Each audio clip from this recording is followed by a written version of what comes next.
Labas vakaras. Pakalbėsim dar, pratęsim apie vidinę ramybę. O kiek analizuoju tos žmonės, yra tokie dalykai. Labai daug priklauso nuo prigimties. Tie žmonės, kurie jautrus, juos labai jautrina kiekvieną smulkmeną. Tie žmonės, kurie yra ramesni, jie ramiau žiūri gyvenimą. Ir kai ramiau žiūri gyvenimą, tai reiškia, jiems yra lengviau. Bet to jautrus, dar ne viskas yra, būna jautrus žmogus uždaras, jautrus atviras, ramus uždaras ir ramus atviras. O tie žmonės, kurie uždari, pas juos įvairias iškyla įvairius klausimai, nuoskaudas, įsižeidimai ir jie pas juos viskas lieka viduje ir jie dažnai pergyvena. Yra žmonės, kurie irgi jautrus uždari ir tiek jautrus atviri būna, kurie negali pamiršti skaudinimo. Ir yra žmonės, kurie labai greit nuo jo. Juos greitai pamiršta, tik užsiplėskė, paskui vėl ramiai gyvena. Būktai reiškia nieko neatsitiko, vėl skambina. Kai kurie, kai susipyksta, negali kalbėtis savaitėmis. Kai kurie susipykė po pusvalandžio valandos, jau skambina, kaip, atslūgai, neatslūgai.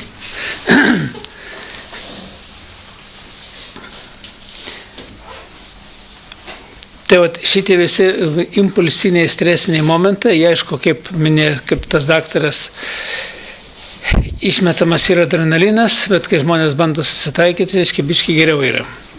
O kai kurie šitą adrenaliną gamybą, tie žmonės, kurie yra piktą menantys žmonės, negali niekaip užmiršti žaidimo.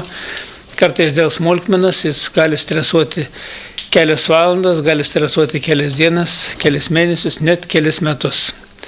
Žiūrint, kaip žmogus priima tą informaciją. Ir aišku, kiekvieno to streso metu ir gaminasi tas adrenalinas. Tarp kitko, tas gydytojas sako, kad mokslo yra ištirta apie 60 rūšių adrenalino. Už tai adrenalinas veikia skirtingai. Nuo skirtingų nuotaikų gaminasi, esant skirtingoms nuotaikoms, gaminasi skirtingas adrenalinas. Jeigu žmogus liūdnas, vienoks adrenalinas, jeigu žmogus piktas, kitoks, jeigu žmogus kažkokie tai euforijai, išgastyje, kitas adrenalinas, jeigu žmogus baimė, taip pat savo reiškia rūšį adrenalino. Yra kai žmogus geroj nuotaikoj, linksmas, pasie adrenalinas irgi kūrybinis skiriasi. Taip, kad yra labai daug rūšių ir jos priklauso, ta gamyba priklauso nuo žmogaus tos vadinamas būsenos. Už tai žmogus, kuomet nukrenta į tą žemą būseną, žemą lygį, tai jam kitas iki sunku iš jo išsilaisvinti. Daugelis ateina pas mane, kurie žino informaciją, atrodo, žinai informaciją, tai ir gyvenk, bet žmonės dažniausiai užplūsta tos neigiamos emocijas. Kodėl jos užplūsta? Už tai, kad yra žmonės, kurie labai gerai sugeria tas negatyvus, yra žmonės, kurie nekreipia juos dėmesio. Tai yra, jie kūrybiškai mąsto, kaip tą padėtį pataisyti, jeigu negali pataisyti, nieko baisaus, ateis laikas, pataisysim ir toliau gyvena ramiai. Tie žmonės, kurie gyvena ramiau, jiems yra geriau, jie išsilaiko, netgi jų amžius ilgesnis būna negu tų, kurie stresuoja pastoviai įtampoje gyvena. Čia priklauso nuo žmogaus tos vidinio imlumo gėrio, vidinio imlumo blogio, tai yra emocinio to imlumo. Kaip žmogus priima informaciją. Už tai žmonės, kurie jautrus yra, jeigu nenori, kad jie taptų ligoniais, reiškia praktiškai reikia geriau spręsti klausimus per geranoriškumą, ne per priekaištus, ne per pyktį, ne per agresiją, o atvirkščiai. Geranoriškai patariant, arba netgi, sakyčiau, užvendant kalbą taip, surasti reiškia būdų taip bendrauti, kad jisai geranoriškai eitų į priekį, į tą kažkokį tai kvietimą, o žmogus, kuris gauna tokį šalies pyktį, agresiją, pasmerkimą, tai daugelis žmonių savyje dar daugiau užsidaro ir jiem tampa dar sunkiau. Jeigu taip gerai pasižiūrėti, dabar kai žiūri į šalies ir kai žmonės ateina pas mane, tai yra du dalykai. Vienas dalykas, žmogus nesupranta tos situacijos. Ir nesupranta, kad jis pats savo kenkia, jeigu taip mąsto. Ir netgi neieško išeities iš padėties, o toliau tos mintis, kažkokias tai nuoskaudas, nusivylimų, jo viduje sukasi, kaip įsuktas kažkoks tai smagratis ir niekaip jis negali sustoti nuo tų minčių. Antra reiškia tai yra žmogus, kuomet supranta šitą dalyką, deda pastangas ir tai ne visiems išeina. Bet daugelis žmonių, kurie pastoviai stengiasi, pastoviai deda pastangas, jie po truputį keičiasi ir įgauna tokią vidinę dvasinę stiprybę ir jau gali valdyti tuos procesus. Tie žmonės, kurie yra emocionalūs ir kurie kaip tik tos emocijas, kai užvaldo, jisai labai gerai moka tas emocijas dar sukelti savyje, jiems nėra lengva. Ir tie stresinės situacijas, jos žmoguje kaupėsi, jos paskiau perauga į vėžį, insultą, infarktą, programinę ligų, reiškia to maitinimo, kaip maitinimo šaltinis. Žmogus pats save naikina ir paskiau turi rimtų problemų su sveikata, bet svarbiausia tie dalykai persiduoda vaikams. Aš dabar ir šiandien atėjo, reiškia, vyras, jo, reiškia, du vaikus turi. Tai vienas vaikas yra atsigimęs į motiną daugiau, kitas į jį. Ir tas, kur jis į jį, praktiškai visas jo charakterio bruožai tokie, pasi įtampa didžiulė ir pas vaiką 80% įtampa. Onkologinė įtampa pas vaiką, kuriam 3 metukai. Tai ką kalbėti, reiškia, kas iš to žmogaus išauks? Nieko gero neišauks, reiškia, nes jis įtampoje augdamas, jis tikrai neišauks tas kaip tiesus medis, jis bus kažkur tai palinkęs. Ar galbūt susisukęs. Ir tada daug kur netinkamas, netgi po to nei baldo gamybai, nei niekur. Tai žmogus, reiškia, yra jo kažkur tai kažkas tai tokie įvykę pokyčiai, kurių paskiau žmogus užaugęs nebegali pakeisti savęs. Ypatingai, kai nežino informacijos. Tada kalti visi. Kalti tėvai, kalta žmona, kaltas vyras, kalti vaikai. Kaltas pasaulis, kodėl jis netoks yra, kaip man norisi. Ir kada jau žmogus sakyla prieš visą pasaulį, tai šitie negatyvai yra labai, jie giliai įsėda į vidų, nes tada pasaulis kaip ir atsisuka prieš jį. Daugelis žmonių ateina pas mane kaip tik tai su šitom problemom, reiškia, yra, kad jie nesuranda savęs, tai yra jau visi draugai nusisuko, ten vyras nusisuko, žmona nusisuko, net vaikai nusisuko ir jau neberanda, reiškia, pritarimo nei giminiai, žmogus pasilieka kaip vienas. Ir kodėl taip yra, pirmoje eilėje tai jis yra sukaupęs tiek negatyvų, kad jis jau to gėrio nebemato ir netgi jeigu žmogus duoda kažkokį patarimą, jam atrodo, kad iš jo tyčiasi, iš jo juokiasi, kad čia tokia beviltiška padėtis, o kai pasižiūri, nėra to beviltiška padėtis. Yra, kai supranta žmogus tos dėsningumus ir deda pastangas, iš kiekvienos padėties galima rasti išeitį. Kiek žmonių ateina, kada buvo kažkaip gyvena, jis ant visą pasaulį piktas, bet kai susirgo vėžiu ir kai jam reikalinga ta pagalba, žiūrė, visi atsisuko, ir brolis, ir sesuo, ir mama, ir tėtis, ir kaimynai, ir tie bendradarbiai visi, ir lanko, ir eina, sako, aš net nepastebėjau, kad tiek daug gerų žmonių yra. O kuomet žmogus gyvena, jis pats to gėrio nesuprato, į kitus irgi žiūrėjo su priekaištais pretenzijomis vidinėmis, tai ir gaudavo tą atsaką iš jų. Ir jis manė, kad pasaulis yra blogas, kad ne vieno gero žmogaus nėra. Ten ir kunigas, išklausė, ir kunigas palinkėjo, ir mišes atlaikė, ir viską, ir tiesiog nuostabiai sako, visi tokie geri, nežinau, iš kur pas žmonės tiek gėrio, kurio aš anksčiau nepastebėdavau. O kodėl taip yra? Už tai, kad žmonės dažniausiai pastebi blogį. Pasakė ne taip, padarė ne taip, pagalvojo ne taip, kažką tai išgirdo iš šalies ne taip, suprato ir visi klausimai sukasi, o šitie negatyvai kaupėsi. Žmonės turi pirmoje eilėje, sakyčiau, taip yra, kur be pakliūtum, netgi blogį reikia mokėti paversti į gėrį. Kaip aš atsimenu, viena moteris irgi ten baliui, aš esu atrodo ir pasakojęs, jau senokai gal atėjo į balių su vyru ir ten vyras pakėlė tokį triukšmą, ten jie net susimušė tam baliui. Ir nesako, kaip jis galėjo šitaip, kaip jis galėjo taip mane pažeminti ir taip toliau. Sako, ko jūs susimušėt, kam reikalas. Na, jisai pamatė, kaip su kitu vyru už kampą kažkur tai pasislėpė, pasibučiavo. Tai sakau, džiaukis, vyras gynė šeimos garbę, o neniekink tu jį. Jis žiūri į mane, sako, koks jūs keistas, sako, blogai matot gėrį. Bet juk taip iš tikrųjų ir buvo. Jis sukėlė tas audras ir pati savai nepripažįsta to, kad reiškia, tai yra blogai, kad tie pažmogo kokie pavydo jausmai, kai yra dar kas nors tokia, tai yra net nevaldomi. Kai kurie žmonės ima, reiškia, nužudo antrą pusę. Kaip vyrai pirty maudėsi, viskas ir ten paskiau išgirdinėja dar alų. Ir pradėjo aš vieną pasiekiu, sako, tu va čia tai pirty, o tai kaimynas Jonas, reiškia, pas tavo žmoną. Tai tas taip, reiškia, tyliai paklausė, dar jie ten pasiekė, reiškia, nesikį taip matė, nesikį girdėjo, dar kiti dadėjo išgėrė. Jis atsikėlė, apsirengė, reiškia, atsikėlė ir nuėjo į namus. To Jono nerado, o žmoną užmušė.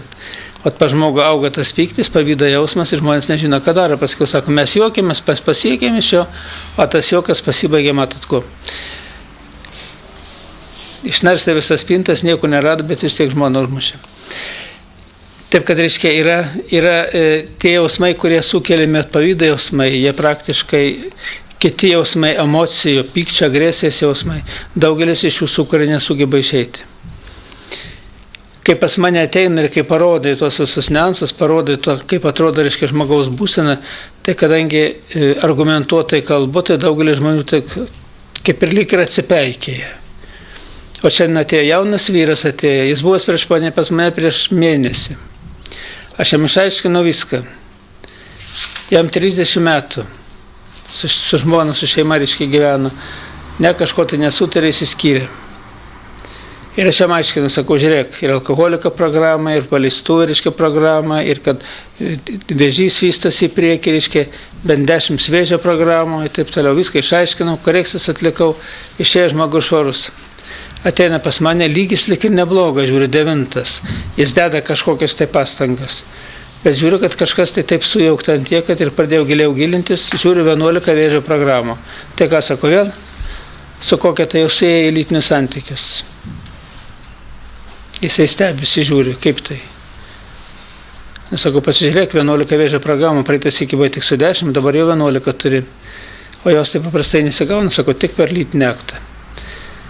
Nu taip, sako, ten kažkokia tai pažįstama atvažiavo, jie neišgirdinėjo.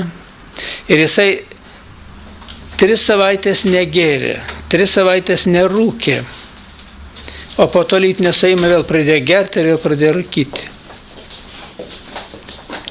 O ta panelė, pas tą panelę, reiškia, 11 vėžio programų, alkoholiko programa, narkomanų, rūkorijos programa stipri, vėl visas programas gavo ir žmogus dar net neišsitiesęs normaliai, iš karto sugrįžta į tą būseną. Taigi sakau, aš to viską aiškinau. Tada pasakojau. Tu manai, kad čia yra pasakos, kad aš pasakoju pasakas, čia yra nepasakos, čia yra labai rimti dalykai ir tu turi suprasti. Ir sakau, išaiškinau, sakau, pažiūrėk, tas 11 programų iš karto nuėjo tavo sūnų. O sūnui nedaug, 6 metukai. Ir sakau, ką reiškia, dabar reiškia, va, jeigu šitaip toliau gyventi, tai vaikas, reiškia, su ta 11 programų ir su ta įtampos didelės nėra, jo daugiau nusivylimas yra. Bet, reiškia, su šitokia būsena sūnus augs, taigi šio nebus žmogaus. Jis negalės gyvenime nieko pasiekti. Ir dar kuo greičiau, reiškia, jeigu tokia įtampa gyvensi, gal dar gyvensi kokią 16, 17 ar 18 metų iki pirmo nesėkmingo meilės streso ir žiūrėk susirgs vėžiui, paskui, reiškia, reikės laidoti. Ne, žmogus, reiškia, šitų dalykų kažkaip tai žino, bet vis tiek kažkodėl tai daro. Sako, negera man buvo po to lytinį aktą, aš paskui pats savigrauža, reiškia, buvo tokia vidinė. O kodėl savigrauža? Už tai, kad jisai lytinis santykis buvo 10,5 lygis, o po lytinio santykio gausi 4 tik tai. O ta moteris atvažiavo su 3 lygiu. Ja per vieną lygį pakėlė iki 4, o pats nukrito nuo 10 iki 4. Ir vėl, reiškia, žmogus vėl siuboja. Ir mano, kad čia, reiškia, yra, kad ta informacija, reiškia, tai yra informacija, o gyvenimas gyvenimą. Ne. Jeigu žmogus nesupranta, daro blogai, kai supranta, žino, vis tiek daro, reiškia nesikeičia ir aš sakau, tokio žmogaus išgelbėti nuo jo paties neįmanoma. Žmogus yra pats savo likimo kalvis, jis turi dėti pastangas. Tas žmogus, kuris stengiasi ir kada korekcijos atliekti, ir kada jam paaiškini, ir jeigu jisai pastangas deda, vienoje pusėje jis stengiasi ir pastangas dėti. Reiškia, ir bažnyčia, ir meldžiasi, ir viskas, bet gavo programas, ir tos programos kaip tas kažkoks tai šlamštas supiltas į vidų ir jis niekur neišnyksta. Jį reikia vėl, reiškia, išfiltruoti. Tai vat, žmogus išaiškino visą ir jis sakė taip, labai gerai jautėsi, jis sakė taip ir darbas sekėsi, viskas atrodo gerai, ir tos nuoskaudės dėl to, kad žmona išėjo, reiškia, lyg ir atslūgo, atrodo viskas iškai neblogai, o paskiau kažkoks, tai sako vėl, kažkas tai tokio pasidarė, kad vidui negera, vidui neramu. Ta neramybė bandė, reiškia, dar alkoholio, o tas alkoholis, reiškia, praktiškai jau nieko nepadeda, tik tai tuo momentu, kai išgeria lyg ir, bet išgerus vėl klaidos. Tai va taip, kad ne alkoholį reikia gydytis išmintingą dvasinę ramybę, reikia suprasti. O ramybė, va netgi Kristus visuomet susitikdavęs, pirmoje sakydavo ramybė jums. Nes žmogus, kuomet ramybėje su juo galima kalbėtis, galima daug kas svarstyti, bet jeigu žmogus jau sudirgęs, tai nėra nei svarstymo, nei kalbos normalios nėra. Jam būtinai atrodo, kad ne taip, ypatingai tie, kurie jautrus, atrodo, kad vos ne jį įžeidė. Aš kai kalbu netgi bendrom tėvom, jaučiu kaip žmogui kažkur tai, reiškia, kaista vidus. Vien nuo tų, kad, reiškia, kažkur tą tiesą sakai ir tą tiesą tikrai žmogui, reiškia, kabina, kaip sako rusai, žaživoja beriot. Tai vat, už to, reiškia, ne gelonės, o už to, reiškia, nervo. Kažkur tai kabina. Kaip danties nervą paliečia, kai gydytojas, reiškia, kažkur tai grėžia ir kur nors tai iki lubų kelia. Tai ir žmogui ir žodis kartais kelia iki tų lubų. O kas liečia, reiškia, ramybę, o gyvenimas ramybė. Čia yra savotiškas, reiškia, yra menas, kurio reikia siekti. Ir kitą reikia siekti visą gyvenimą. Nes gyvenime pasitaiko įvairių situacijų. Ir dar turiu pasakyti, kada jau, reiškia, pasiekia ir atgeria aukštesnį lygį, aukštesniam lygį atakuoja išradingesnės jėgos, stipresnės jėgos. Ir reikia dar geresnį filtrą turėti, kad atskirti grūdus nuo pelų. Tai vat, ir čia jau yra žmogus, pirmoje jis turi gilintis į tavo išmintį elementarę, o paskiau po truputį jau siekti ir aukštesnį lygį. Nes nuo aukštesnio pradėti neįmanoma. Daugelis sako, aš skaičiau, aš jau žinau. Taip, sakau, skaitai žinai, bet ar įsigilinai?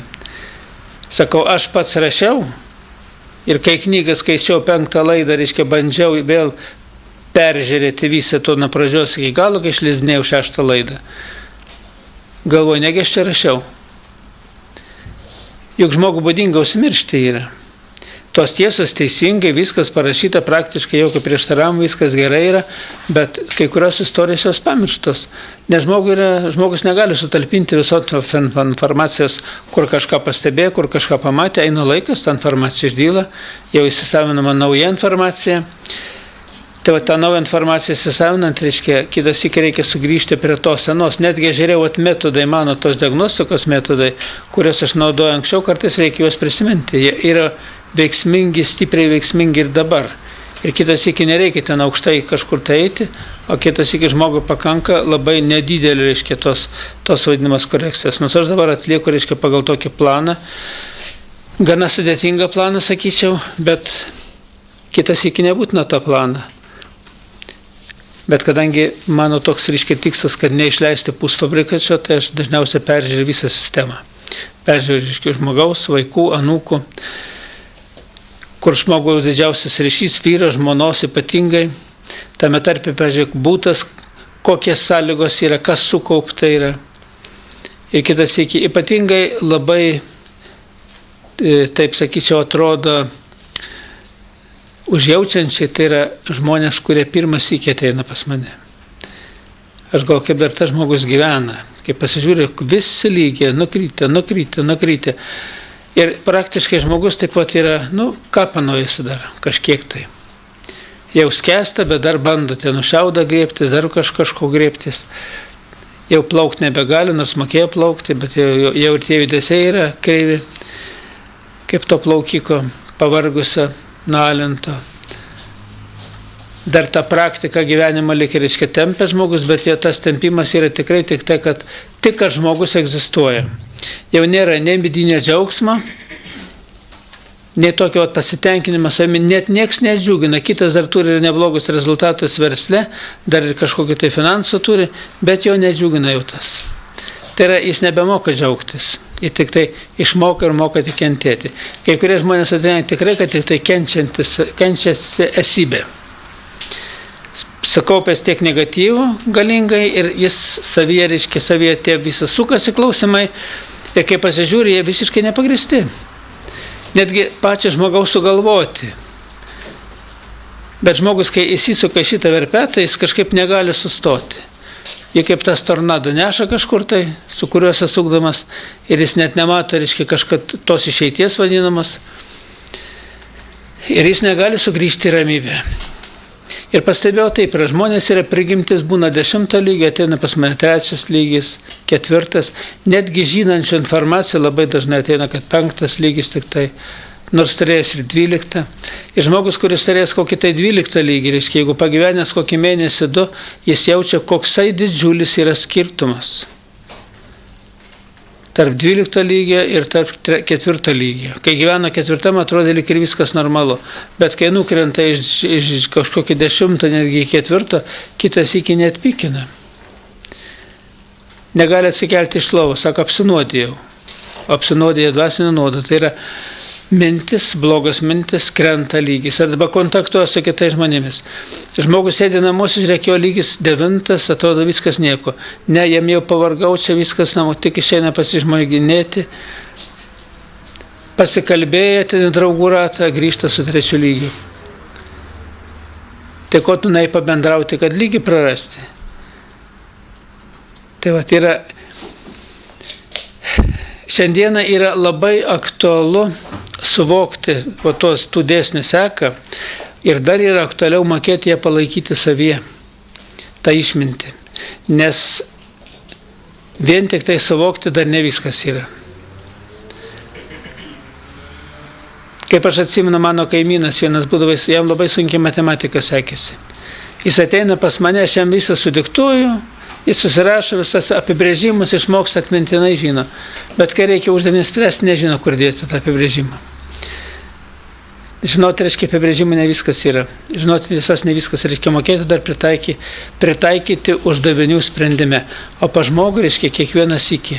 Ne tik, kad uždaviniai iškyla prie žmogų, iškyla kaip kryžiažodis, kaip jį spręsti. Tai vat, nes šiandieną gyvenimas tikrai yra nelengvas, yra sudėtingas. Aš kaip prisimenu dar tuos laikus, pradžia tų tarybinių laikų buvo, čia po karo Lietuvoje, ta kolektyvizacija, labai sunkiai žmonės gyveno. Bet jie gyveno kitaip, jie buvo draugiški. Jie stengiasi viens kitam kažkokią tai dalimi padėti. O dabar atvirkščiai. Nepadėti stengiasi, o viens kitą kažką apgauti, dar kažką tai padaryti. Kažkokiam tai versle, kažkur apstumti, kažką tai įsiūlyti.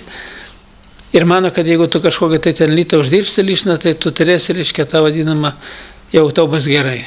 Tuo momentu lyg ir gal ir geriau, bet tik tai tuo momentu. O paskiau tas, kas padaryta, ne taip sugrįžta. Ir ypatingai ne taip, kas padaryta mintimis, veiksmai, žodžiai.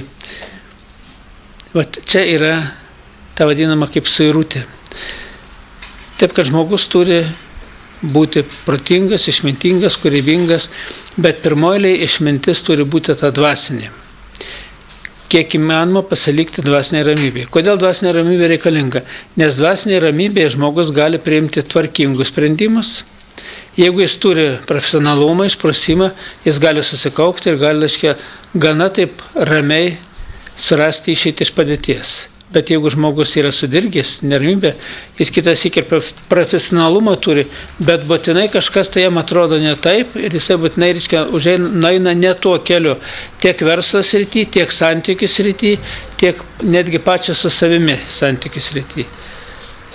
Daugelis žmonių būna, kurie pradeda taip, žino informaciją, pradeda gyventi taip, sakyčiau, jau viskas tvarkoja, lyg ir ramiai, bet jiem nusibosta taip gyventi lyg ir.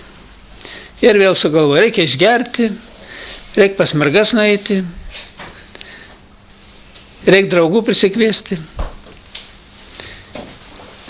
Ir paskiau žiūri, kad viskas vėl rutuliuojasi žemyn ir vėl, reiškia, tas kartojasi. Išmintinga dvasinė ramybė tai pirmoji suvokimas pagrindų tiesų. Ir kada esi kompanija ar kur nors, jeigu matai, kad kompanija elgiasi kažkas ne taip, tai reikia stengtis nesmerkti jų, bet nepakliūti į tą vadinamą srautą. Tai nėra paprasta, ypatingai jautriems žmonėms, ypatingai kurie nenustyksta vietoje, jiems norisi būtinai įkišti savo trigraštį, tas trigraštis kai kišia arba konfliktas vyksta, arba turi, reiškia, kažką tai palaikyti tą kalbą, nedorą, negerą kalbą. Ir daugelis, tie, kurie yra įpratę smerkti, nors žino informaciją, bet, reiškia, labai greitai pasiduoda tai pagundai. Ir valdžia negerai, ir kaimynai negerai, ir kas čia per jaunimą šiandieną, o kas jaunimą augina. Kai pas mane ateina, šiandien ateina vyras, sakau, pasižiūrėk, sūnai 3 metų, reiškia 11 vėžio programą davė, tai kas tu nori, kas iš jo išaugs? Ko tu iš jo nori? Kokią tu žmogaus lauki dabar iš savo sūnaus? Jis gyvena su žmona, taip, jis įsiskyrė su žmona, bet jis sako, tai jis kaip tavo netgi tave atsigimins daugiau, jo gyvenimas nesvarbu, kad su mama gyvena, priklausys nuo tavęs. O paskiau kaltina jaunimą, kaltina kitus. O jeigu gerai pasižiūrėti, tai, sako, vaikai yra mūsų veidrodis.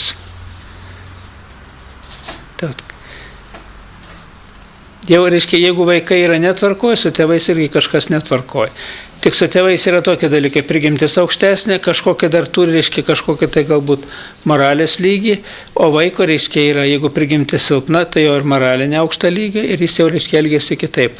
Tėvai irgi tame lygyje gyvena, kai ką netgi pateisina tų vaikų elgesi, tą nedorą elgesi, nes tokie laikai šiandieną, bet iš kitos pusės, reiškia, tėvai supranta, bet jie dar negyvena tuo taip 100% to jausmu arba to tokiu noru.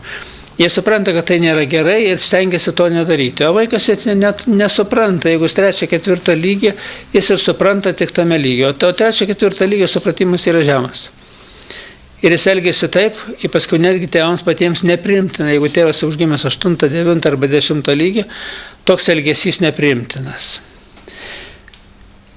Jo prigimtis kitokia ir supratimas kitoks yra vidinis. Ir jis negali toleruoti vaiko to elgesio, bet iš kitos pusės nieko negali padaryti, nes vaiką laiko pats 3 lygyje. Taip, kad nukritimui ir ribų nėra. Daugelis žmonių, kurie, reiškia, nėra ribų, kitas reikia atsigulti psichiatrinė nuo šitų dalykų negydo, žmogus tampa neveiksmus. Tie žmonės, kurie papuola psichiatrinę ligoninę, daugelis tampa visiškai kitokie. Ir po to, reiškia, netgi sugrįžta kada atgal, kitas iki savarankiškai net gyventi negali. Jis kažkoks apsiraminės, bet pas jį nėra tos kūrybinės ugnies vidinės, nėra to spindesio vidinio, nėra tos nuotaikos ir atrodo jam, kad kažkas tai pasikeitė ir jis iš tikrųjų yra kitoks. Jeigu jis buvo agresyvus, tai kiti nusiramina, kad jis nors nebeagresyvus. Bet jis neagresyvus ir neveiksmus. Tik tai tie gerai, kad neagresyvus ir kažkur nelekia per laukus. Už tai, sako, yra taip. Audringai, sako, pasimaišė žmonės. Ar žinot, kas tokie? Medžiotojai. Po laukus laksto, per medžius basliais daužo, reiškia, triukšmą kelia, šaudo, laksto per laukus. Ir yra tyliai, pasimaišė. Tai ežere prasigrėžė skylutę ir visą dieną žiūri į tą skylutę.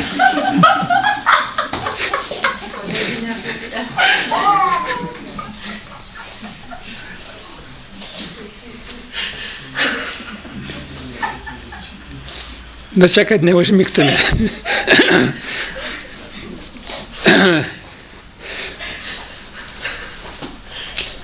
O gal kokia ten žuvytė, gal kažkas tai. Tiesa yra, meškeriojimas, sako, yra nusiraminimas kai kam. Galbūt, bet reiškia, čia sakyčiau irgi toks yra. Atsijungimas nuo žmonių, jeigu žmonės vargina, reiškia, tai atsijungimas nuo žmonių ir į savo to visą tai perkelimas ant žuvų. Kiti vadina sportu, kiti vadina dar kažkaip tai yra, bet tai yra irgi yra žmonės, kurie tiesiog važiuoja pasislidinėti į kalnus ir ypatingai pavojinga tiems, kurie turi tokią neigiamas emocijas. Čia va šiandien nėra to žmogaus iš mūsų čia ir grupių, reiškia, klausytojų. Jis su žmona ir su dukra nuvažiavo į Alpes. Na ir ten, reiškia, slidinėti. Na ir dabar dukra ten kažką tai tokia, reiškia, ten važiavo ten, jos koja susipinė, ten su lasdom ar kaip ten griuvo jinai. Na ir pasikabino ten slydės vienos, reiškia, ten koja aukštai. Tėtis juokėsi, kvatojasi, sėdo važiuoti pas Nakaną ir jam tas pats. Ne tas pats, reiškia, scenarino koja.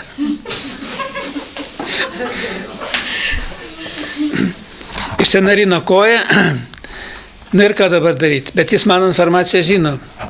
Galimas perėjimas yra, sugrįžimas į normalią būseną, yra galimas tik tai per atgailą, per suvokimą tą išminties.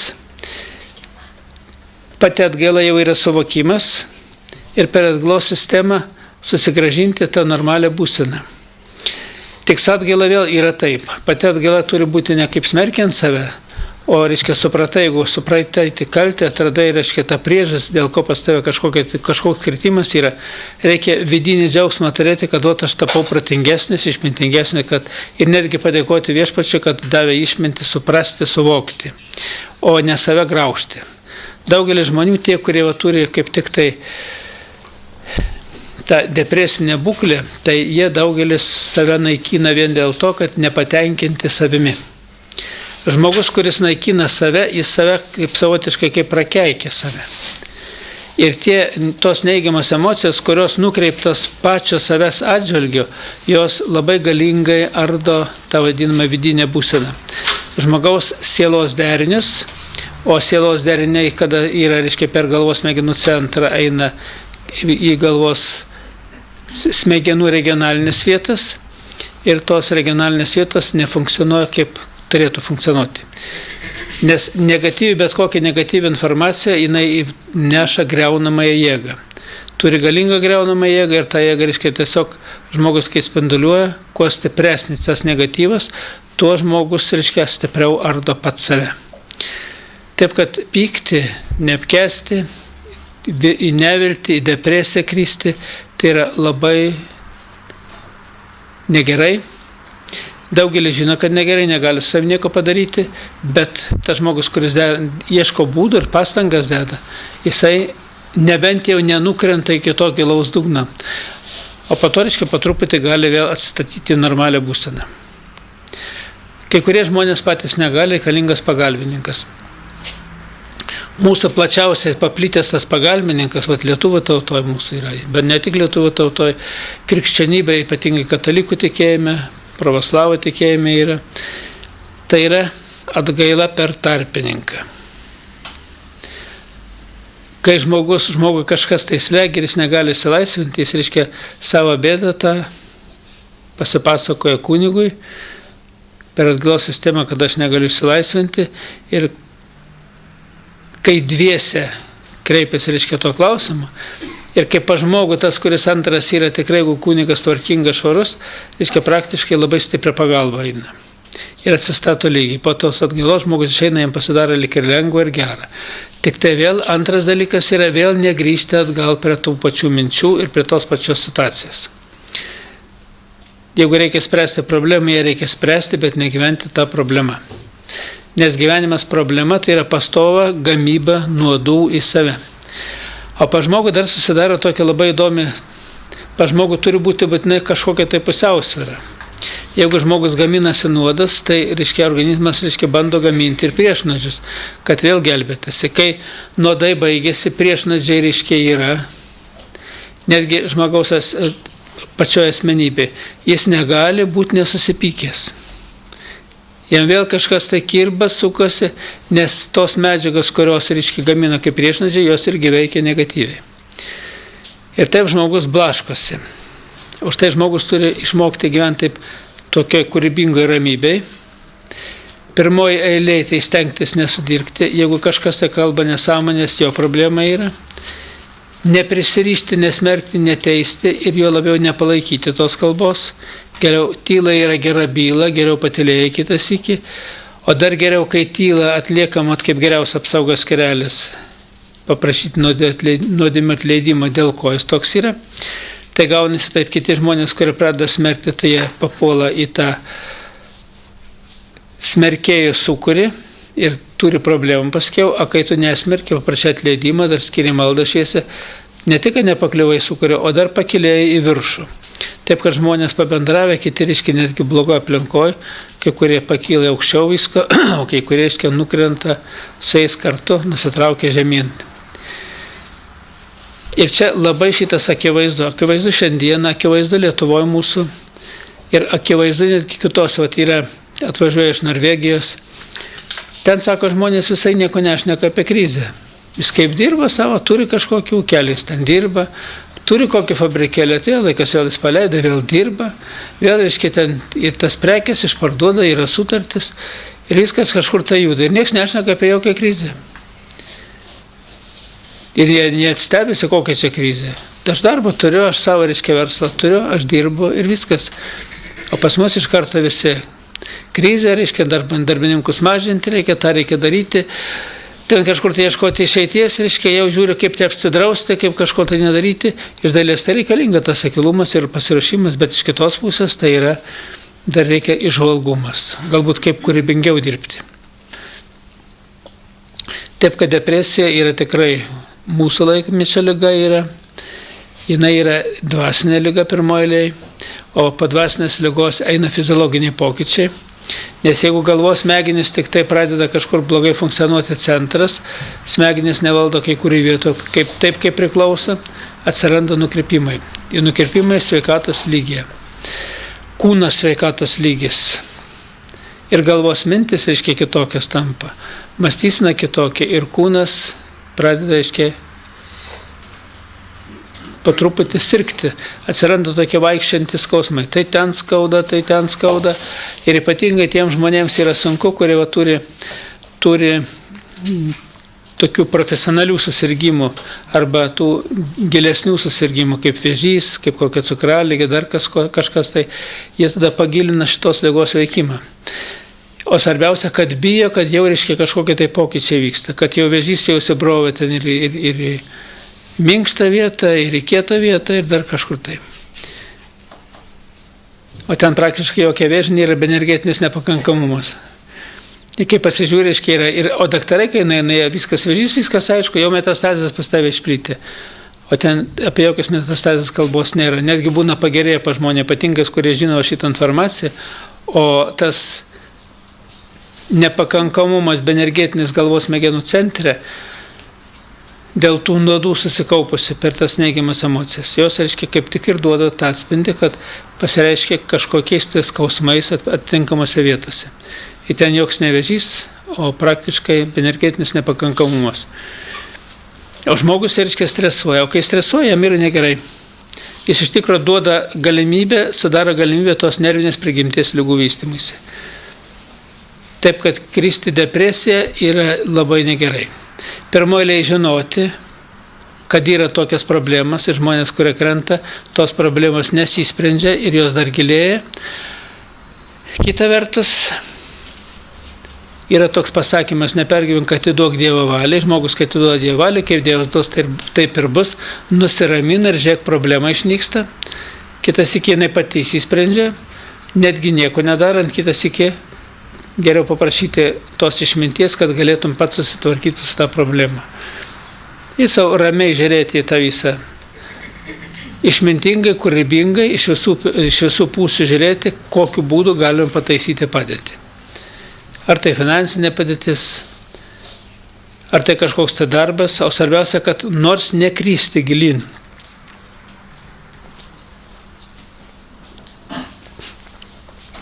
Nes kritimas gilin, tai jisai duoda labai daug, dar padėtis prastėja. Nes giliai reiškia procesai tie negatyvus ir tie procesai iššaukia kaip grandinė reakcija kitose vietose reiškia susirgymus. O kai žmogus nusiramina, o nusiraminimas reiškia keliai kokie yra. Kitas sykį reiškia paimti paskaityti protingą knygą, išmintingą. Aš daugelį siūlau, kad reiškia pažiūrėti kai kurios dalykus, netgi mano knygą atsiverti ten, kur kitas sykį atsitiktinai žiūri, kad lik ir toj vietoje reikia paskaityti. Kurios padeda, reiškia, žmogui atstatyti tą vadinamą dvasinę būseną. Ir aš dabar psichologinių knygų. Dar vienas, reiškia, sakyčiau, labai didelis, tai yra nepamiršti, kokią įtaką turi ta pati malda, atgaila ir turi ritualo metu, mišių metu, kur žmogus gauna. Daugelis ateina į bažnyčią, aš kiek stebiu būdami Žvėryno bažnyčio, aš ten dabar į katedrą dažnai nueinu. Ir žinai, maždaug tą valandą tie patys žmonės. Labai didelė dalis tų pačių žmonių. Reiškia, jie be bažnyčios gyventi negali. Ateina, būna bažnyčia, jie nusiramina, kažką tai galbūt psichologiškai irgi pasitvarko ir jiems vėl gyventi yra ramu. Kai žmogus neteina į bažnyčią, jis kažko tai negavęs. Tai yra tos negavęs dvasinės ramybės.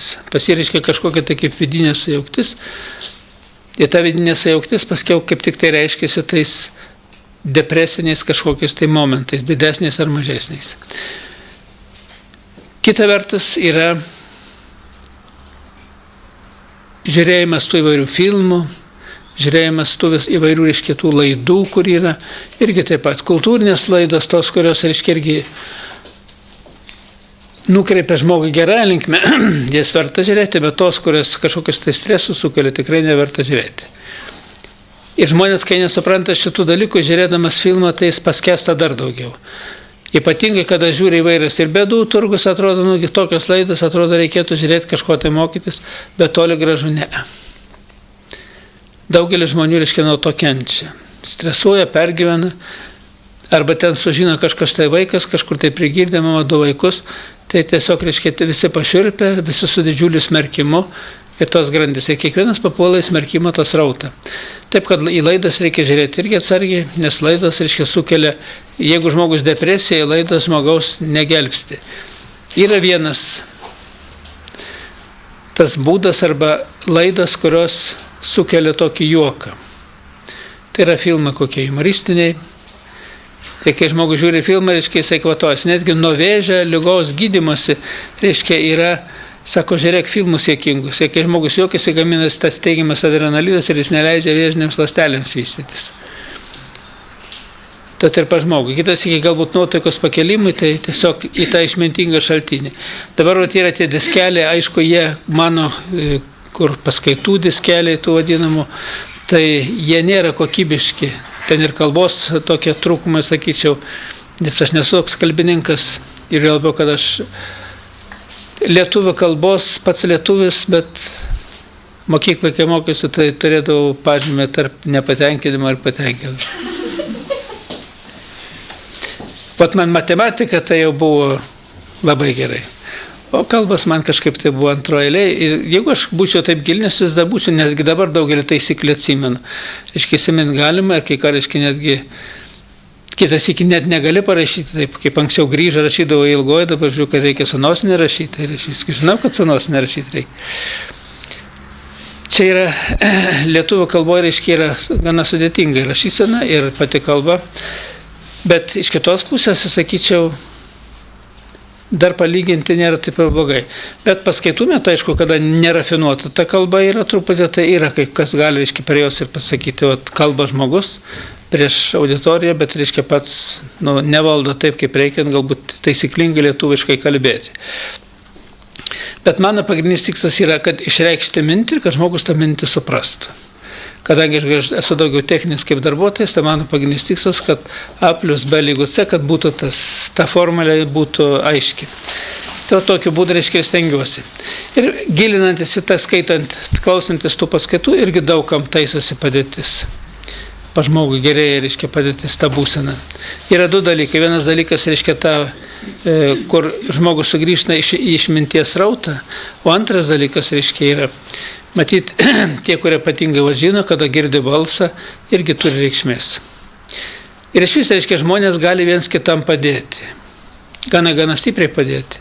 Kitas iki net sunku įsivaizduoti, bet, reiškia, kiti žiūri mane grinai kaip į stebukladarį, kad pas Markūną tai bus viskas gerai. Gal biškai dar nusiteikimas padeda. Aišku, aš stengiuosi laikytis normaliam lygyje, bet vienas iš eksperimentų. Eksperimento tas jau toks įvykęs praktinis eksperimentas. Mano žmonės skambina iš Lietpalengė, tai viena tokia moteris ir kad jai blogai, kad sako, net į lauką nebegaliu išeiti. Na ir jinai sako, aš pasakysiu vyriškai, kad jis pasižiūrė, tai sako, gal ten jis užsiėmęs, jis neturi laiko, jinai taip toliau. Jos abidė pašnekėjo, pasikalbėjo ir ten po 2 valandų, kiek jinai dar mane skambino, kaip man, sako, pagerėjo. Žmona, kadangi jinai žino informaciją ir jinai moka patarimus sakyti, jinai jau pokalbė su ją, iš karto, reiškia, pa žmogui, iš karto atsistoja daug kas į vietą ir moteris vėl išeina į lauką, viskas atsako, kaip pagerėjo, būk tai kaip Markūnas pažiūrėjo, bet Markūnas visai nežiūrėjo, net nežinojo, nes žmona dar nepaskambino. Tai sakau, tai dabar, reiškia, pati jau sakau, čia ne pirmas sykis, daugelis atvejų tokių būna, kad pakalba ir žmonėms yra žymiai geriau. Tai taip, kad, reiškia, yra žmogaus, koks lygis yra supratimas ir kokie patarimai ir koks nuoširdumas. Jau šitoj srityje, tai reiškia, žmona šitoj srityje labai taip stengiasi nusudūšę su patarimus nuoširdžiai viską daryti. Iš kitos pusės, jautri moteris yra, jautrumas kai kuriais sunkiau biški yra, bet kas liečia nuoširdumą, tai taip. O kur, reiškia, netgi malda atgaila, ar kas yra nuoširdumas, nuoširdume jinai visai kitokį sukelia, reiškia, tą žmogaus būsenas tokį būvį, stovi tokį, kad žmogus visai kitaip gali jaustis. Lygiai taip pat žmonės, kai bendrauja tarpusavyje. Jeigu aukštesnė lygio žmogus, o tai nepasigodžia ten, būna kitas iki, jeigu aukštesnė lygio ir supranta, tai jis nenukrenta žemyn, bet pakalbėjom žmogus pakyla į lygį. O kitas būna, kad ateina, reiškia, kur neturi to stabilumą, atėjo kažką tai papasakoja, to lygis nukrito. Pletką atnešė, pletkas nusadina, reiškia, kad paskiau net žmogus vietos neranda. Ne tik, kad kokią valandą kitą, bet būna ir ne vieną dieną, kol paskiau po biškį išblėsta tas. Žmogus tokia esybė yra, kad jis jautrumą turi, jis programą savo, reiškia, įveda pas save, bet to visas reakcijas, kurios yra nebereikalo dabar mokslinį tyrimą atlikti ir Masaruojamo, tas kitų žmonių, reiškia, yra, kurie bando ieškoti tos išeities, Plykino informaciją, Ždanovo informaciją. Ir daugelis šiandien dirba toj srity, kurie parodo, kaip žmogus save naikina. Ir jokių būdų negalima depresijas nuiminėti alkoholiu. Nuo to padėtis nepagerės. Tik pagilės dar vieną problemą, tą alkoholiko problemą. Kaip sakė, ligoninė, reiškia, gydosi, vieni gydosi viršui, sakė, tai yra tie, kurie alkoholikai, o kiti gydosi ar atvirkščiai apačioj alkoholikai, viršui, reiškia, tie, kurie psichiatriniai ligoniai. Sako, ką, alkoholikai, reiškia, bet tuos gydo irgi vaistais, ir tie vaistai, sako, jie vis tiek kepenis gadina, tai reiškia, irgi negerai yra. Ir kai daktarai žiūri, iš dalies jie lik ir taip turi gydyti, bet iš kitos pusės jie žino, kad kenkia žmogaus sveikatai. Gydytojai antidepresantai kažkaip? Jo, visi, reiškia, čia... Antidepresantai? Bet žmonės, kurie, reiškia, kažkur tai depresija kokia tai yra, iškart nueina parūkyti. O rūkimas, reiškia, pažiūrėkit, kaip Ždanovas pasakoja. Įtraukia, reiškia, tada spazmas kraujagyslių visam organizme. Jis taip siaudina organizmas pradeda, reiškia, kažkur tai pulsuoti, bet tai yra, nėra ta išeitis, kuri turi būti. Nu, o priežasčių tai yra daug. Kad į depresiją kristi būna pogimdyvinė depresija. O šitą labai turėtų suprasti vyrai, turėtų suprasti artimi žmonės. Ir pats žmogus turėtų jungti protą veiklą, kad pogimdyvinė gali būti tokia depresija. Ir jeigu mato, kad tai taip yra su žmogum, tai nepergyventi, nieko su laiku praeis, nusiraminti viduje. O kada pogimdyvinė depresija reiškia yra, praktiškai moteris priešgimdyvinė, pogimdyvinė ir labai kenkia pačiam vaikui. Tiesa, yra kai kurie niuansai, kad vaikas irgi turi savotišką tokią apsaugą, bet toli gražu ne viskas, gali vaikas mažas. Jeigu jis užgimęs iš aukštesniam lygiai, pas jį laikosi daug kas gerai, bet jeigu motina krenta, vaiko lygis krenta. Ir paskui pagimdžius net 10 lygiai augina vaiką, 4, 5 ir pradžioje būna labai vaikų negerai. Ir su mityba negerai, ir su miegu negerai, ir ko tik nori, viskas atsitinka. Bet jeigu viskas ramiai yra, kaip viena moteris pasakoja, ten visa istorija, jau jinai senai, jinai mūsų klubo narė yra oficiali narė, bet dabar jinai Vilniuje negyvena. Na čia kai kurie žino, jos vardas Raimonda. Iš karto jinai, kai su vaikinu pradėjo gauti, vaikinas nenorėjo vestis. Nu, paskiau galų galiai apsiveda. Paskiau nenori turėti vaikų, paskiau jinai įkalba ir vaikų turi. Ir turi reiškia 2. Jis sakė, pirmą pagimdė, tai sako, koks kaifas maitinti, tai sako, net neįsivaizduoju, kaip man gera, kai vaikas reiškia maitinu vaiką. Atrodo, sako, kažkaip dangui. Bet na, tai ir pieną laimina, ir vaikas, ir godžiai reiškia valgo, ir vaikas sveikas, auga kaip ant mėlių, o kitas moteris nenori maitinti už tai, kad subloksiu. Tai ir nesubloksiu, o figūrą sugadinsiu. Ir mano, kad čia reiškia labai sprendimas. Čia yra beprotystė. Jeigu motinystė yra, ir jeigu turi pieną, tai reiškia džiaugtis, kad visą vertę moteris esi ir gali vaiką maitinti. O kas liečia figūrą ir viską, tai ne figūrai, o praktiškai ant kiek reiškia žmogus, kiek jo veidą išreiškia, kokias spindžiančios akys yra, kaip jis kalba su kitu žmogumi.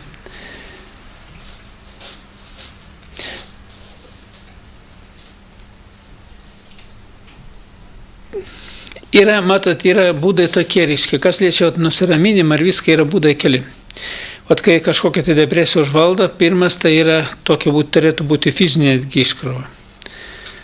Čia kaip vieną filmą rodė, kaip tik susibara su panelė, vaikinas eina malkų skaldyti. Ir reiškia tą iškrivą, jis paskaldo malkas, jam viskas visą piktis dings, ateina vėl linksmas pas savo panelę. Yra įvairių, reiškia, yra būdo. Fizinis krūvis yra gerai, nes fizinis krūvis sudegina tas medžiagas, kurios labai dirgliai veikia žmogaus tą vadinamą psichinę būseną. Nes kada išmetamas tas piktasis adrenalinas, kaip aš jį vadinu, arba noradrenalinas, kaip gydytojas tas japonas aiškina, tai praktiškai čia yra vienas iš būdų, kaip jį sudeginti, kad jis nekenktų, kuo mažiau pridarytų žalos organizmui. Kita vertus, reiškia, yra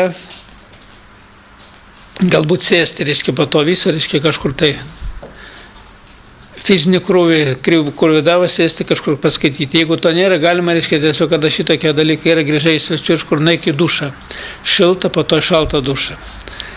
Ir pamatys, reiškia, kažkur tai tos emocijos dingsta.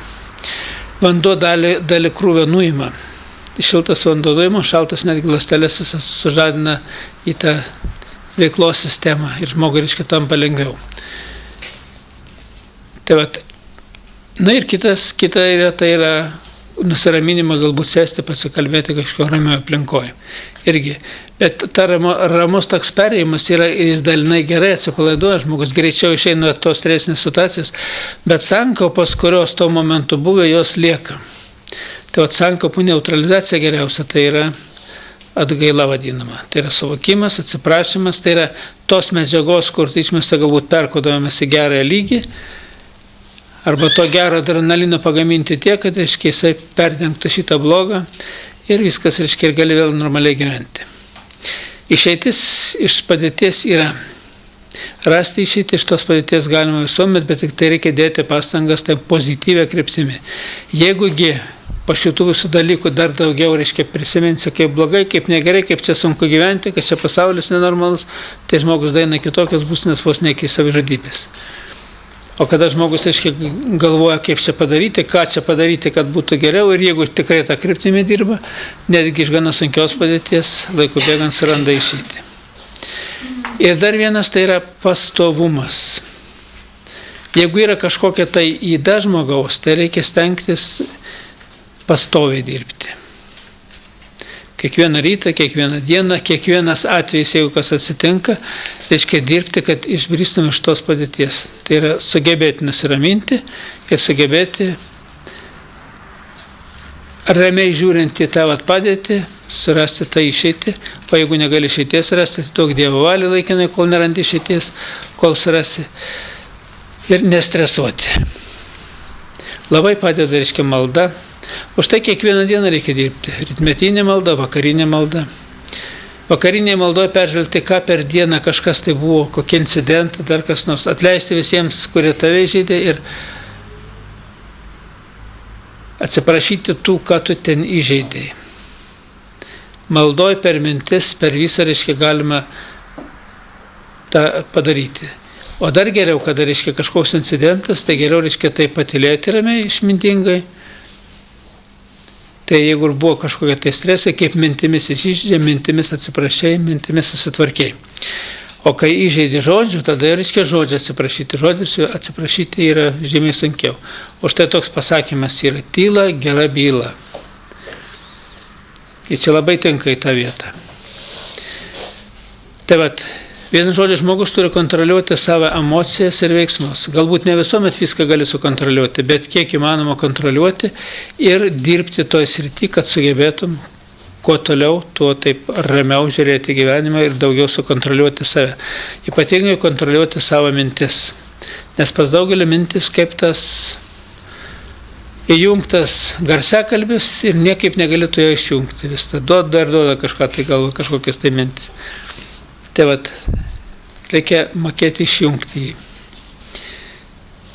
O išjungti tai reiškia kitas, jeigu nieko negalėtų, nors per maldą, per atgailą, netgi komunijos dvasinės priėmimo važiuojant autobusą, bet kur, reiškia, arba netgi einant, galima išjungti tą. Kai kam ir tas nepasiseka, bet jeigu žmogus tos srityje stengiasi, tai laiku bėgant pasiseka. Tai va taip, kad reikia išmokti valdyti tą ramybės sistemą. Nes depresija tai yra priešinga ramybės būklė. Ir jeigu tik tai įkliuvai depresinę kažkokį tai sūkurį, reikia visaverčiai iš jo išeiti. Jeigu, reiškia, taip tik tai atidėti, atmeti, kad čia kitą kartą vėliau, arba dar kažkas tai, arba dar su prakeikimais, tai praktiškai nieks nesigauna. Tie procesai tik gilėja laikui bėgant, o kad jie negilėtų, reikia nepalikti neiššluoto kiemo. Tai vat, kai laukia svečių, iššluot kiemą, tai svečiai geriau ateina su geresnė nuotaika. Pogimdyvinė, matot, kaip yra moteris, kuri aptarė tos didelius skausmus, kur aptarė, reiškia, to gimdymo metu. Be to, gimdymo metu, reiškia, būna išsibalansuoja tą vadinamą psichiką. Tai yra, būna netgi to ir keikia kažką, tai taip toliau. Be to, žmogus, kada jau gimsta vaikas, skirtingai reaguoja, skirtingi organizmai.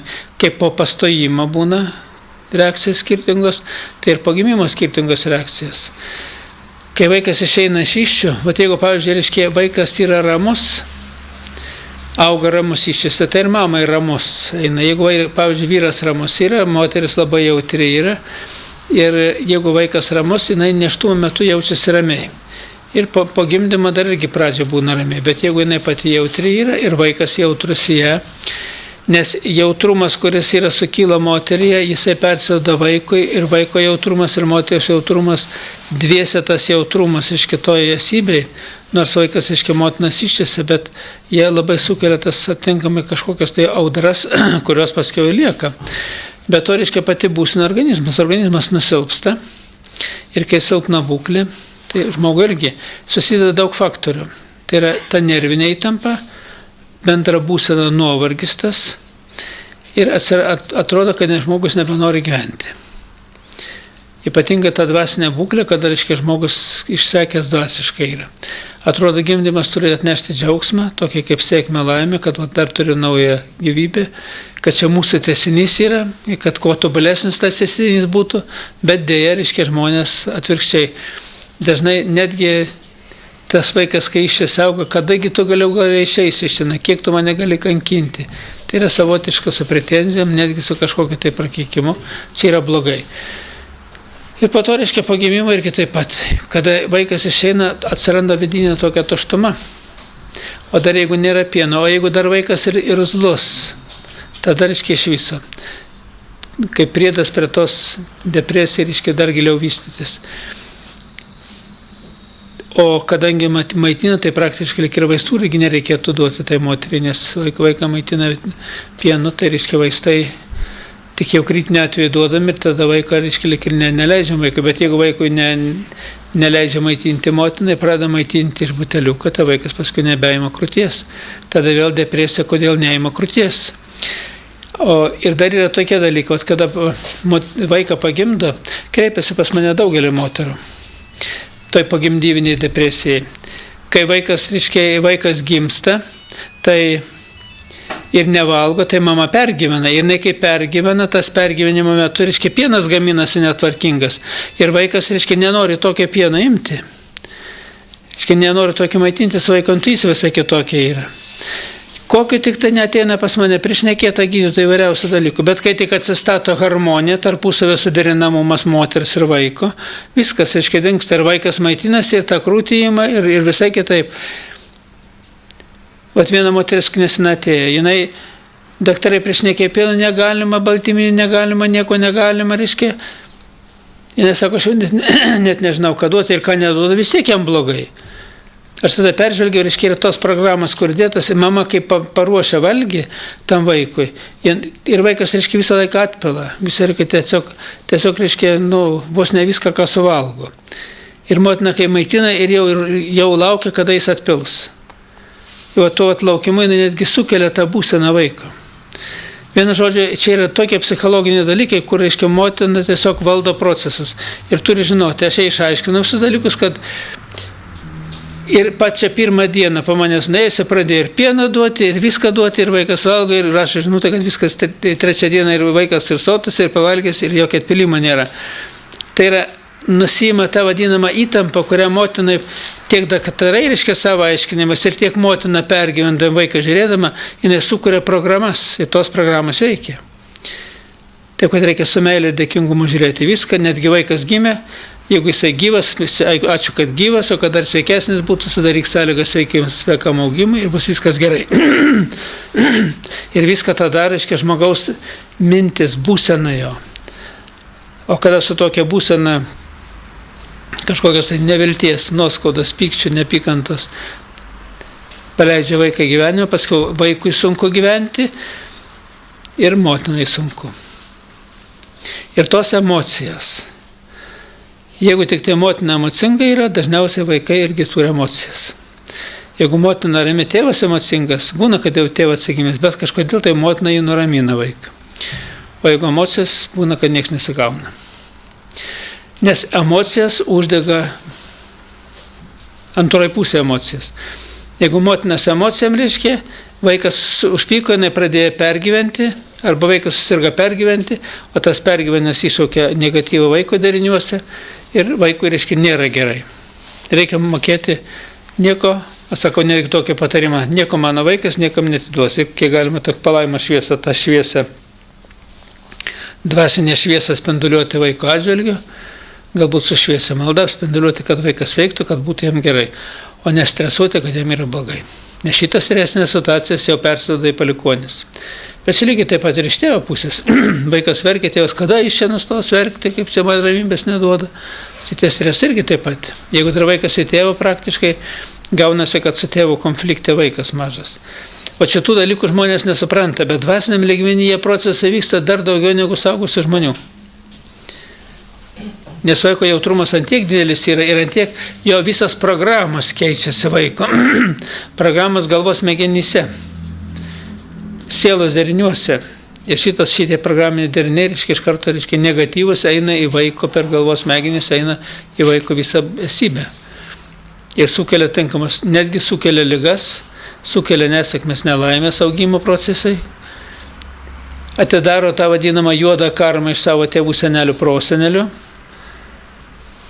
o žmogus dvasinė šviesa uždaro karminius tos negatyvius pokyčius, kurie yra buvę, arba tie poveikiai, kurie buvę tėvuose, seneliuose, proseneliuose. O kada pozityviai mąsto, atvirkščiai, uždaro negatyvią informaciją ir atveria kūrybinę galią vaikų iš tėvų, senelių, prosenelių, ir jo vystymasis kitoks eina. Tai yra programiniai dariniai. Kaip aš sakau, kompiuteris yra, visi puikiai žino. Jeigu kompiuterį virusų prileidai, iš to kompiuterio nieko nėra, kol neišvalysi. Tai neprileisti tų virusų į žmogaus sielą, į jo derinės, o negatyvi informacija, motinas, netgi motinas myli, atrodo, savo vaiką, bet vaikas užklikė ir aiškiai tiesiog jinai pasiunta ant to vaiko, tai programuoja negatyvą į jį. Tai čia yra, reikia išmokti pozityviai mąstyti ir netgi išmokti gesinti. Tai yra vaikas kažką tai daro ne taip, ramiai, apspenduliuoti ramybę, kad tas blogis išnyktų. Bet jeigu tik tai pas vaiką kas nors negerai ir su neramybė žiūri į jį, tai praktiškai nežiūrint to, kad nori gerą, nieks neišeis. Dar daugiau programuosi tą blogį. Ypatingai yra sunku, kai du jautrus žmonės, jeigu šeimoje yra. Tai ir vaikai gimsta jautrus, tai visi jautrus, tai pas visus vyksta ta kaip kova vidinė. Gerai, jeigu tas jautrus ir dar toks nėra piktamenantis, tada greitai, bet jeigu piktamenantis, tai pasilieka ilgą laiką, neužmiršta. Maži vaikai mažiau būna piktamenantis, bet reiškia paaugę, tai jau žmogus priklauso nuo to irgi. Ir neprogramuoti to blogio į vaiką. Bet čia yra išbandyti, sakyčiau, galbūt aš galimybę kažkokį kitą turiu, bet aš patarimus duodu ir netgi būna telefonas skambina, vaikas neima krūties, pasižiūri, agresija nukreipta į tą maitinimą į pačią krūtį į pieną, kad vaikas neima, motina pyksta, kad jis neišim visą pieną iš krūties neištraukė, irgi taip pat pyksta ir tas pyktis visas viduje ir vaikas nenori tokio pieno. Ir kaip išaiškini, viską paaiškini, kaip yra, kas sako, maitink su malda, maitink, reiškia, apspinduliavimo palaimos šviesa, paskui stebi, sako, ir maitinti taip gera, kaip ta moteris, sako, kaip rojai. Ir vaikas kitaip, reiškia, maitinasi ir auga kitaip. Taip, kad prieš gimdymą, po gimdymo ir vaiko auginimas vienas iš tų momentų, kuomet tikrai, jeigu žmogus neturi stabilumą, reiškia, sukelia depresinės tos būsenos. Ir tos būsenos depresinės jos, reiškia, kitas iki stipriai vystosi. Bet šitą turi suprasti ir žmona, ir vyras. Ir vyras, kadangi, reiškia, negimdė, neturėtų streso, tai reikia priimti, kad čia yra normalus reiškinys. Ir sudaryti sąlygas, kiek galima, kad žmona nebūtų sunku. Kokia dar? Klausimų nėra? Tada iki malonaus sekančio. Dėl Cezario pjūvio taip reiškia yra. Kiek aš esu tyrinėjęs, tai nėra gerai, bet nėra gerai ne todėl, kad, reiškia, Cezario pjūvį daro, nėra gerai, kad, reiškia, netvarkingos gimdymo programos. Reiškia, gimdymo programa, jeigu netvarkinga ir jeigu gimsta mergaitė, jinai gali paveldėti tą problemą ir paskui jinai pati negali gimdyti vaikų, reikia su Cezariu, kad per Cezarį gimdytų. Pačiam vaikui yra truputį niuansai kai kurie, tiek pliusiniai, tiek minusiniai. Pliusiniai niuansai yra to, kad gal vaikas neapturi tų didžiulių, reiškia, skausmų, nors vaikas nejaučia skausmą. Vaikas 3 dienas maždaug po gimdymo nejaučia skausmą. Netgi vaikai, kai gimsta pažeisti, reiškia, gydytojai nemato pokyčių tų, nes jis neverkia, reiškia, taip jau, reiškia, ir praktiškai skausmą kaip nejaučia. Netgi žydai, kai žinojo šitą dalyką, tai jie būdavo, kai gimsta mažiukai, iš karto apendicitą išpjauna ir be jokios narkozės, be nieko. O po to, kai pradeda jausti skausmą, jau tokios operacijos nepadarys. Bet paskiau pamatė, kad tie, kurios apendicitą išoperuoti, tai jie vystosi ne taip. Jie turi problemų. O problemas 2 dalykai. Ir operacijos metu kai kurios programas gauna. Ir antras dalykas yra, tas apendicitas tai yra liauka. ir tada negamina kažkokių tai medžiagų, ir tada organizmas vystytis normaliai negali. Taip kad yra bet esmė ne tame yra, o esmė yra tame, kad vaikas mažas skausmą nejaučia ir kas gimdymas, kada reiškia eina procesas, jo netgi galvytė, reiškia tas va čia yra tokia kaip eina, kaip čia sakyti, tie kaulai užeina kaip vienas ant kito, jie nesaugiai yra, paskiau tik sutvirtėja. Taip kad yra netgi visa fiziologija vaiko tai padaryta, kad jis galėtų, reiškia, ten visgi iš iščių išeiti. Taip kad žmogus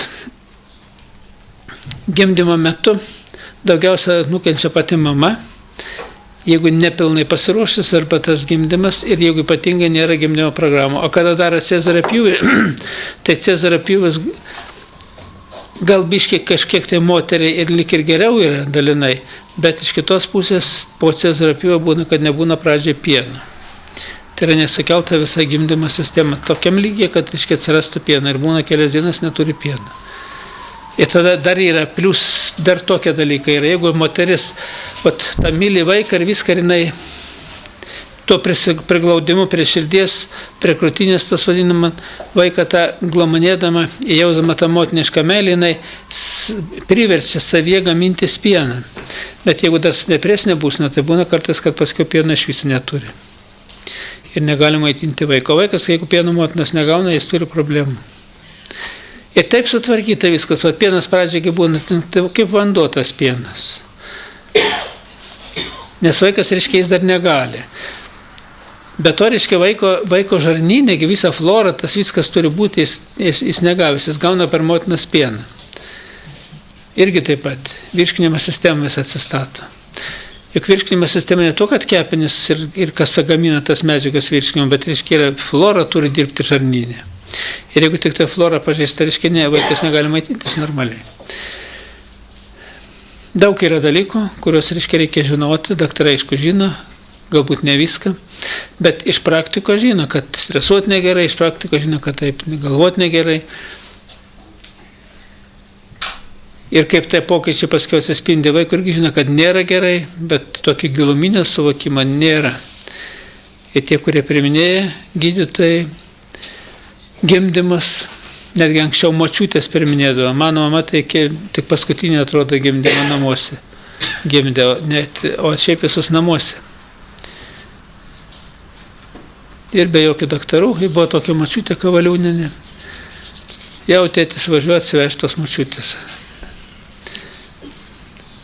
Atvažiuoja, ten gražiai susitvarko, be ypatingų tų triukšmų. Tai yra, kai sveikos moteris, jos visai kitaip. Pats gimdymo procesas, maitinimo procesas. Ir tik paskutinį, tai mano seseriškė, tai paskutiniai savo dukrai neturėjo pieno. Ir ligonė jau neturėjo, jie buvo 45 metai. Tie laikai visi, karas pergyventas ir kolūkiai, kolektyvizacija, visi nerviniai stresai turėjo įtakos. Ir tada, reiškia, taip jau ten parvažiavo namo, sako, karvės pieną pameldžiau, atvirinau ir nuo pirmos dienos ir su to pienu ir žauginau. Ir vaikas kaip, o kitas sakė, kaip tu gyvensi. Bet esmė yra tokia, to geranoriškumu, netgi jeigu motina neturi savo pieną, bet ko maitina, spindulėta motinos palaimos šviesa, tas veikia vos ne kaip jos pienas. Programos, kurias įdeda į tą maistelį, vadinamą, maitinamą, jos turi didelę reikšmę. Taip, kad moteris būsimas mamos, o kurios ne, bet būsimas močiutės, žinokit. Jeigu maitinti tas kaip šviesas veidas, tai yra vienas rezultatas, o maitinti ir galvoti, kad vaikui bus blogai, tai ir bus blogai, nes programos tokias įvedė tą maistą. O kas sakykit, kai apendicitas, sakot, išpjautas, kada moteris neišėjo? Ne, tai kai vaikas gimsta, mažiukui vaikui, dar gimusiam tik tai. Taip, kad iki malonaus sekančio.